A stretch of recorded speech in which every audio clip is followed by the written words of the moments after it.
Hello friends, आज मैं आपके बीच लेकर आया हूँ LGBT film blue is the warmest colour का पूरा एक्सप्लेनेशन।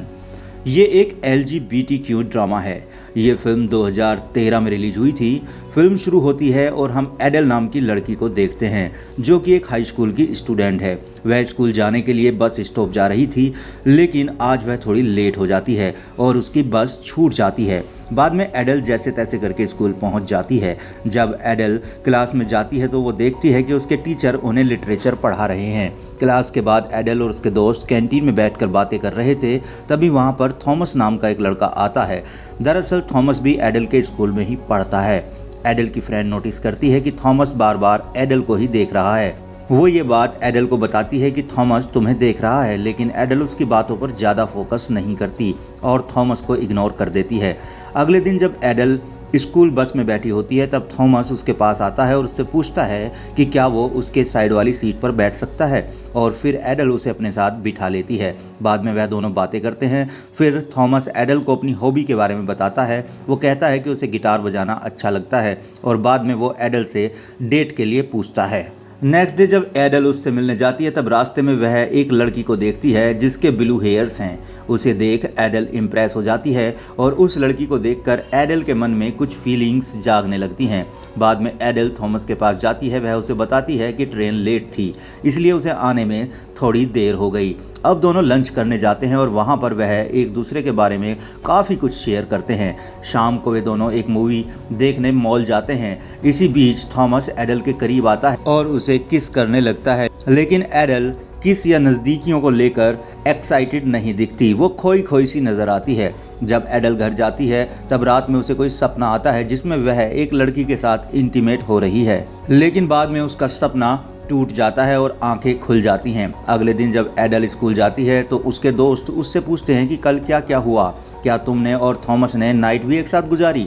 ऐसा करके उसके दोस्त उसे बुली करते हैं, जिससे परेशान होकर एडल वहां से चली जाती है। हालांकि थॉमस भी ये सब देख रहा था। वह भी एडल के पीछे पीछे जाता है और उसे समझाता है। बाद में दोनों किस करते हैं और फिर एक दूसरे के साथ इंटीमेट हो जाते हैं। इसके बाद हम देखते हैं कि अगले दिन एडल काफ़ी शॉप में अपने फ्रेंड वैलेंटाइन से मिलती है। वैलेंटाइन नोटिस करता है कि एडल का मूड कुछ ठीक नहीं है। फिर वो एडल की परेशानी के बारे में पूछता है तो एडल उसे बताती है कि थॉमस के साथ वो रिलेशनशिप में खुश नहीं है। ये बोलते हुए एडल की आंखों से आंसू गिरने लगते हैं। उसके चेहरे पर काफ़ी तनाव दिख रहा होता है। तब वैलेंटाइन एडल को बताता है कि जिसके साथ तुम खुश नहीं हो उसके साथ तुम एक अच्छा रिलेशनशिप नहीं बना सकते। रिलेशनशिप में एक दूसरे के लिए प्यार होना भी मैटर करता है। यह सब सुनने के बाद एडल थॉमस के पास जाती है और उसके साथ ब्रेकअप कर लेती है। एडल के इस तरह के बिहेवियर से थॉमस को बहुत अफसोस होता है और वो दुखी मन से वहाँ से चला जाता है। एडल को भी इस बात का बुरा लगता है। वह अपने घर आकर रोने लगती है। अगले दिन एडल स्कूल की रैली में पार्टिसिपेट करती है और फिर उसके बाद वह अकेले ही स्कूल के बाहर बैठी होती है तो उसके पास उसकी एक दोस्त आकर बैठ जाती है और उससे बातें करने लगती है। वह एडल से कहती है कि तुम बहुत प्यारी हो और बाद में एडल के करीब आकर वो एडल को किस करने लगती है। बाद में जब एडल घर आती है तब वह उसी के बारे में सोच रही थी। नेक्स्ट डे एडल फिर से उस लड़की से मिलती है और बाथरूम में वे दोनों किस करने लगते हैं, लेकिन उस लड़की को एडल का ऐसा करना अच्छा नहीं लगता। वह एडल को बताती है कि कल जो हुआ वह गलती से हुआ था, वो सब एक भूल थी, उसे तुम भी भूल जाओ, मैंने तुम्हें इंटेंशनली किस नहीं किया था। ऐसा कहकर वो लड़की वहाँ से चली जाती है। ये सुनने के बाद एडल काफ़ी दुखी होती है। फिर वह अपने दोस्त वैलेंटाइन के पास जाती है। वैलेंटाइन एडल को लेकर एक गे डिस्को बार में जाता है। वहाँ पर वैलेंटाइन एडल को अपने गे बॉयफ्रेंड से मिलवाता है। फिर वैलेंटाइन अपने बॉयफ्रेंड के साथ डांस करने लगता है। एडल वहाँ पर बोर हो रही थी, इसलिए वो बाहर चली आती है। तभी वहाँ पर कुछ लड़कियों को लेस्बियन बार में जाते हुए देखती है। वह भी उनके पीछे पीछे लेस्बियन बार में चली जाती है। वहाँ एडल कंफर्टेबल महसूस करती है। एडल जब वाइन लेने जाती है तब वहाँ वो ब्लू हेयर वाली लड़की भी आ जाती है। वो एडल को देखकर उसके पास आती है। वह एडल से पूछती है कि तुम लेस्बियन बार में क्या कर रही हो, तो एडल बताती है कि वह गलती से वहां पर आ गई है। फिर वो दोनों ड्रिंक करते करते बातें करते हैं। इसके बाद ब्लू हेयर वाली लड़की अपना नाम एमा बताती है। एमा एक आर्ट स्टूडेंट है और वो पेंटिंग में इंटरेस्टेड है। वे दोनों बातें कर ही रहे थे कि एमा की गर्लफ्रेंड सेबिन वहां पर आ जाती है। सेबिन एडल को बुली करने लगती है तो एमा बताती है कि एडल उसकी कजिन है और उसके साथ अच्छे से पेश आए।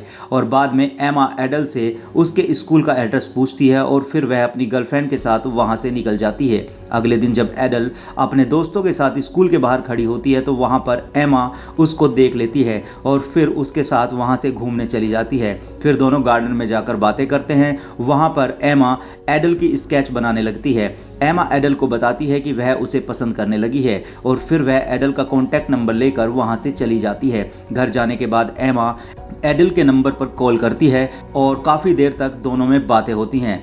एडल को भी उससे बात करना अच्छा लगता है, शायद वो भी एमा को पसंद करने लगी है, लेकिन वो पूरी तरह से श्योर नहीं है। अगले दिन एडल अपने स्कूल जाती है, तब वहाँ पर वह अपने फ्रेंड्स से मिलती है। एडल की सभी फ्रेंड्स उससे एमा के बारे में पूछती हैं और उसका मजाक उड़ाने लगती हैं। उनमें से ही एक लड़की एडल को हद से ज़्यादा परेशान करती है, जिसके कारण एडल को गुस्सा आ जाता है और वो उसके साथ लड़ाई करने लगती है। इसके बाद बाकी लड़कियां एडल और उस लड़की को अलग करते हैं। बाद में सारी लड़कियां एडल को गे बार में जाने के लिए ब्लेम करती हैं। उनकी बातों से परेशान होकर एडल वहाँ से अपनी क्लास में चली जाती है। स्कूल के बाद एडल एमा के साथ एक आर्ट एग्जीबिशन में जाती है और खूब सारा वक्त दोनों साथ में बिताते हैं। दोनों एक दूसरे के साथ टाइम स्पेंड करना पसंद करते हैं। फिर इसके बाद दोनों एक पार्क में जाते हैं। पार्क में एडल एमा से पूछती है कि क्या तुम्हें सिर्फ लड़कियों में इंटरेस्ट है। एमा उसे बताती है कि वह लड़का और लड़की दोनों के साथ रिलेशनशिप में रह चुकी है, लेकिन उसे लड़कियां ज़्यादा पसंद हैं। बातें करते करते वे दोनों एक दूसरे को किस करने लगती हैं और फिर एक रूम में जाकर इंटीमेट हो जाती हैं। यहाँ पर दोनों न्यूड होकर एक दूसरे के साथ काफ़ी रोमांटिक टाइम स्पेंड करते हैं। दोनों एक दूसरे को पहली बार जिस्मानी लेवल पर टच करते हैं, जिसके बाद दोनों के बीच काफ़ी इमोशनल रिश्ता शुरू हो जाता है।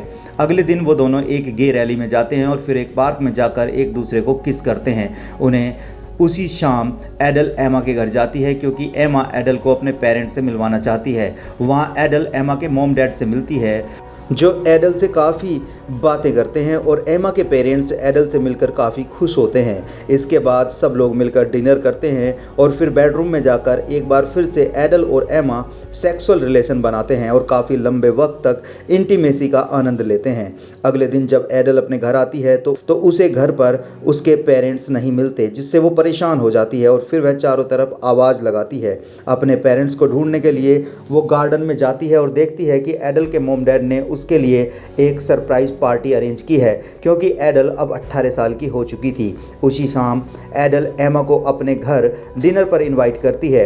एडल के पेरेंट्स एमा से बात करते हैं और साथ में सभी डिनर करते हैं। फिर एडल के पेरेंट्स एमा को एक दिन वहीं पर रहने को कहते हैं। डिनर के बाद बेडरूम में जाकर एमा और एडल एक बार फिर से रिलेशन बनाते हैं।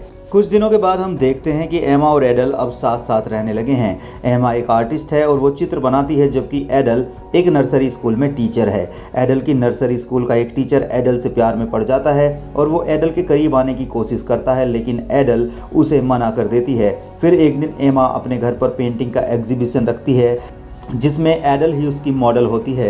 हालांकि एमा की अधिकांश पिक्चर्स एडल से ही रिलेटेड होती हैं। एडल एग्जीबिशन में आए हुए सभी लोगों से मिलती है। उनमें से एक लेडी भी वहाँ थी जिसका नाम लीज होता है और लीज प्रेग्नेंट होती है। पार्टी में एमा एडल की बहुत तारीफ भी करती है, जिससे एडल बहुत खुश हो जाती है। बाद में एडल सभी को खाना परोसती है, जिसे खाने के बाद सब लोग उसकी तारीफ करते हैं। थोड़ी देर बाद एडल एमा और लीज को क्लोज आता देखकर ज्वेलस होने लगती है। पार्टी के बाद एडल और एमा जब अपने रूम में सोने जाते हैं तो एडल उसे किस करने को कहती है, लेकिन एमा उसे मना कर देती है। वो दोनों एक ही बिस्तर पर नेक्ड एक दूसरे की बाहों में होते हैं। फिर एडल एमा से लीज के बारे में पूछती है। एडल पूछती है कि क्या लीज तुम्हारी एक्स है, तो एमा कहती है कि नहीं, वह मेरी कोवर्कर है। अगले दिन जब एडल जॉब से घर आती है तो देखती है कि एमा अभी तक घर पर नहीं आई है। तभी उसे एमा का एक वॉइस मैसेज मिलता है, जिसमें एमा कहती है कि वह आज घर नहीं आ सकती क्योंकि वह लीज के साथ काम में बिजी है। एडल को थोड़ा बुरा लगता है, लेकिन फिर वह एंटोइन के साथ एक पार्टी में जाती है। उसी पार्टी में एडल और एंटोनी एक दूसरे को किस भी करते हैं। अगले दिन सुबह एमा किसी से फ़ोन पर बात कर रही थी और वह बहुत ही गुस्से में थी क्योंकि लेस्बियन होने के कारण उसे कोई जॉब नहीं दे रहा था। तब एडल उसे समझाती है और शांत करती है और फिर अपनी जॉब पर चली जाती है। रात में एंटोइन एडल को ड्रॉप करने आता है। तब कार में वह दोनों एक दूसरे को किस करते हैं। एडल जब घर आती है तो वह देखती है कि एमा उसका इंतज़ार कर रही है। एमा एडल से पूछती है कि तुम किसके साथ घर आई हो, तब एडल उसे बताती है वह एक लड़के के साथ आई है और वो उसका दोस्त है। हालांकि एमा ने एडल को उसके साथ किस करते हुए देख लिया था। एडल का ये झूठ बोलना एमा को बिल्कुल भी पसंद नहीं आता। एमा इसके बाद एडल से पूछती है कि तुम एंटोनी के साथ कितनी बार फिजिकल हुई हो, तो एडल कहती है कि वह 3-4 बार उसके साथ इंटीमेट हो चुकी है। यह सब सुनकर एमा गुस्से से भर जाती है और वो एडल को अपने घर से बाहर निकाल देती है। इसके बाद हम देखते हैं काफ़ी वक्त बीत चुका है और एमा को दिखाया जाता है जो अब एक फेमस आर्टिस्ट बन चुकी है, और दूसरी तरफ एडल भी एक अच्छी टीचर बन गई है। लेकिन एडल अभी भी एमा के प्यार में पागल है। वो एमा को आज भी मिस करती है। एमा की यादों से एडल नहीं छूट पाई थी। आखिर एडल ने एमा से सच्ची मोहब्बत की थी। एडल जी तो रही थी, लेकिन वो अपनी ज़िंदगी में ज़रा भी खुश नहीं थी। फिर एक दिन एडल एमा को एक रेस्टोरेंट में मिलने के लिए बुलाती है, जहां पर एडल को पता चलता है कि अमर और लीज रिलेशनशिप में है और उनके एक बच्चा भी है। एडल एमा से पूछती है कि क्या वो लीज के साथ सेक्सुअली सेटिस्फाइड है। ये सुनकर एमा भावुक हो जाती है और आंखों में आंसू भरकर बोलती है कि जैसी फीलिंग तुम्हारे साथ थी एडल, वैसी फीलिंग मुझे कभी लीज के साथ महसूस नहीं हुई।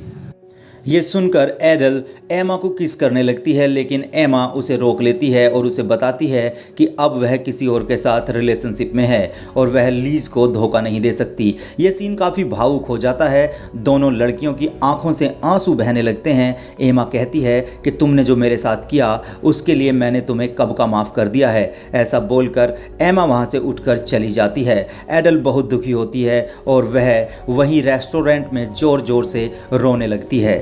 इसके बाद एक दिन एडल एमा की पेंटिंग एग्जीबिशन में जाती है। वहाँ पर एमा और लीज को एक साथ देखती है। एडल को बुरा तो ज़रूर लगता है, लेकिन एमा को खुश देखकर वो खुश हो जाती है और वहाँ से चली जाती है। इसी के साथ ये मूवी यहाँ पर ख़त्म हो जाती है। उम्मीद है फिल्म आपको पसंद आई होगी। अगर आपको हमारा काम अच्छा लगता है तो वीडियो शेयर करें, अपना लाइक और कमेंट ज़रूर छोड़ दें। Blue is the warmest colour film को अब्दे लतीफ़ कोचीचे ने डायरेक्ट किया है। इस रोमांटिक ड्रामा फिल्म का वॉच टाइम है 3 घंटा। IMDb पर फिल्म को 7.7 की रेटिंग दी गई है।